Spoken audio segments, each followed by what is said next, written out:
Back to India now. We've discussed India's economic policy. Now let's look at foreign policy. Prime Minister Modi has repeatedly said neighbourhood first, whether it's Sri Lanka or Bangladesh or Nepal. Neighbourhood first. But that policy has a clear exception, Pakistan, and with good reason.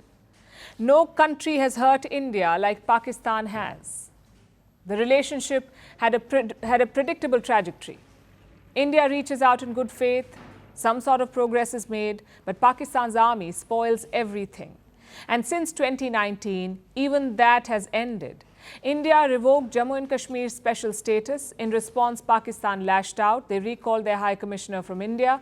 So tonight, we are looking at where this relationship stands and what does the future hold.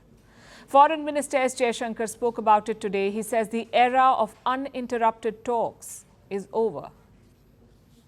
Let me say this. I think the era of uninterrupted dialogue with Pakistan is over. Actions have consequences. And insofar as Jammu and Kashmir is concerned, I think 370 is done. What exactly does that mean? The minister did not elaborate on the statement, but maybe he's saying, don't expect India to reach out again. We've been double-crossed multiple times, so no more outreaches. And you can't really blame him. Pakistan continues to fuel terrorism in Jammu and Kashmir. Earlier, their focus was Kashmir. Now it is Jammu. Dozens of terror attacks have been reported since 2021. Jammu now makes up 40% of army casualties. Which brings us to the current equation. Both sides have clear demands. India wants Pakistan to stop supporting terrorism. Pakistan wants India to restore Kashmir's special status. Do you see the problem here? India's demand is legitimate. If you have the political will, it is doable, stopping terrorism. But Pakistan's demand is not. Jammu and Kashmir is a domestic issue for India. It is Indian land, it's an internal matter. So how can you dictate domestic policy to another country? Minister Jaishankar made India's position clear today. Article 370 is done. This is the law that gave the special status to Jammu and Kashmir. India scrapped it 5 years ago. There is no going back to it. And Pakistan blames this move for downgrading ties. They have no High Commissioner in India. India has no High Commissioner in Pakistan. There are no bilateral visits, no formal bilateral trade, and no discussions. It's a frosty deadlock. The only breakthrough came in 2021. That is when India and Pakistan renewed a ceasefire deal. And surprisingly, it has done well. The line of control is more stable than it used to be. But the question is, what is the next step? Well, any relationship needs a push. It's a question of who will make that push. And India has no reason to.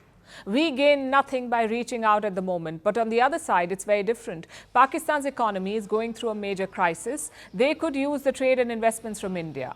And we are seeing indications of that. In the month of March, Pakistan's foreign minister made an important statement. He said Islamabad would consider resuming trade. But India rejected that possibility. Jaishankar said trade and terror cannot go hand in hand. So the status quo is pretty clear. Pakistan needs India more than India needs Pakistan. Perhaps India is content to continue at the current level of relationship. Maybe yes, maybe no. What I do want to say is we are not passive, and whether events take a positive or a negative direction, either way we will react to it. New Delhi has almost dismissed Islamabad as a failed state, an inconsequential neighbor. There's just one problem though. The rest of the world may not share that opinion. The Americans are selling weapons to Pakistan again. Gulf states are investing billions of dollars into Pakistan. Even Russia is selling fuel and gas. So in the short run, Pakistan may not be a threat. But with global support, you never know. Pakistan may emerge as a more potent threat. So of course, that's all in the future. Right now, the onus is still on Pakistan to make a move. But are they willing? Well, Pakistan is hosting this year's SCO summit. SCO is the Shanghai Cooperation Organization. India is a member of this group, so is Pakistan. So they've invited Prime Minister Modi to Islamabad in the month of October. But will he attend? The Foreign Ministry in India did not confirm or deny. Yes, we have received the invitation for attending the Heads of Government Summit of SCO from Pakistan, which will be hosted by Pakistan.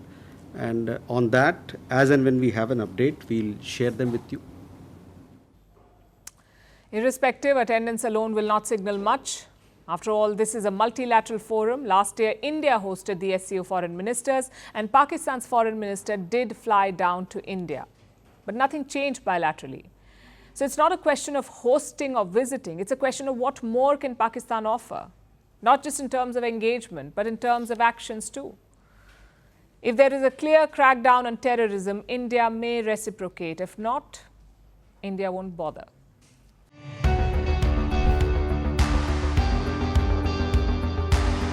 Across continents, one powerful news source. Bringing you diverse perspectives on the issues that matter.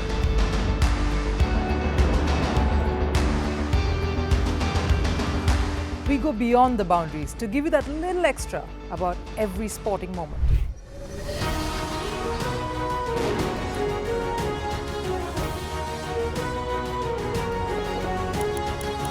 So thank you for making Firstpost 5 million strong. We're counting on your support, and you can trust us to bring you the news unfiltered and unvarnished.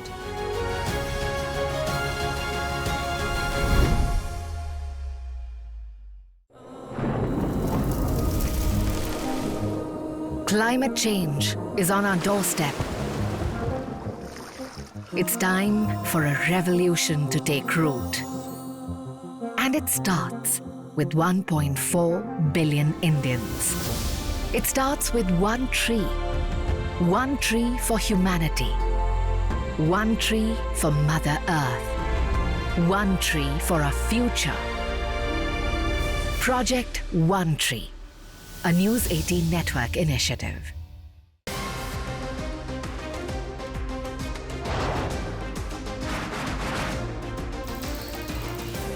Obviously today, the T20 World Cup bandwagon has moved across to the West Indies. What can you expect from this? Hello, I'm Alison Green, coming to you from Durban, South Africa. Today we have a special show. Start with a report on India's shifting nuclear posture. The first time since India officially became a nuclear power. Hello and welcome